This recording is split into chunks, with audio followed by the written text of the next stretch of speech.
সরকার স্বেচ্ছায় সমস্যাগুলো সমাধান। আজকে বাংলাদেশের যে বৈদেশিক মুদ্রার যে সাশ্রয়, আমরা পত্র পত্রিকায় দেখি, আমার ভুল হলে সংশোধন করে দেবেন, যারা বিদেশে কর্মরত রয়েছেন তাদের যে বৈদেশিক মুদ্রার আয় সেটা সম্ভবত তালিকার 3য় স্থানে রয়েছে, তাই না? প্রথম স্থানে কোনটা রয়েছে?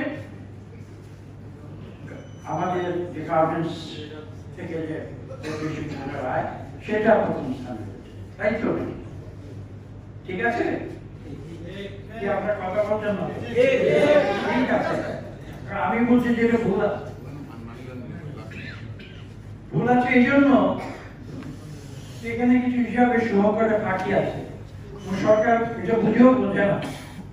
দেখুন, গার্মেন্টস শিল্পে আমরা যে বৈদেশিক মুদ্রার আয় করি, সেখানে শুভঙ্কর ফাঁকিটা হচ্ছে এই যে একটি, যারা এখানে গার্মেন্টস শিল্পের সঙ্গে জড়িত তারা ভালো করে জানবেন, সেখানে একটা কথা আছে যে ব্যাক টু ব্যাক এলস,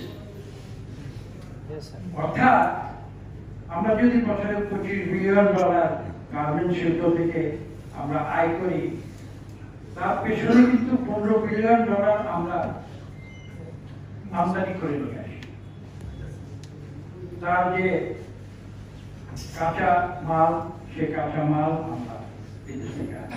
কাজেই এখানে যদি আমরা নেট হিসাব করি, তাহলে দেখবেন হয়তো এরকম হতে পারে যে আমরা আসলে বাস্তবে গার্মেন্টস শিল্প থেকে রপ্তানি থেকে আমদানির বিষয়টি বিয়োগ করে দিয়ে হয়তো $10 বিলিয়ন আমরা আমদানি করেছি।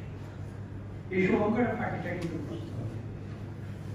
আমি কেন বলছি? আমি শ্রদ্ধা জানিয়ে বলছি, আজকে বিদেশে যারা কাজ করছেন, বছরের পর বছর, দশকের পর দশক ধরে এই প্রচন্ড গরমের ভেতরে এই আবহাওয়ায় মধ্যপ্রাচ্যে মাত্র 5 দিন বা 1 সপ্তাহ আমাদের এখানে সেই গরম আমরা থেকে যাতে সহ্য করতে পারি না, কাজকর্ম বন্ধ করে দিই। আর আমাদের যারা এক্সপেক্টেড, যারা বিদেশে যারা অর্থ উপার্জন করে, বলেছেন $16 বিলিয়ন বা যতই $বিলিয়ন তারা পাঠাচ্ছেন, তার পিছনে কিন্তু ব্যাক টু ব্যাক এলসি না। তারা যে টাকাটা পাঠাচ্ছেন পুরোটাই কিন্তু নেট।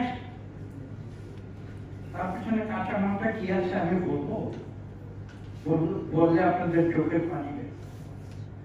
এই তাদের এই উপার্জনের পেছনে যে কাঁচা মালটি রয়েছে, সেটা তাদের গায়ের রক্ত জল করা। সেই কাঁচা মালের বিপরীতে তারা রেমিটেন্স পাঠাচ্ছে, এবং সেই রেমিটেন্স দিয়ে আজকে সরকার বাহাদুরি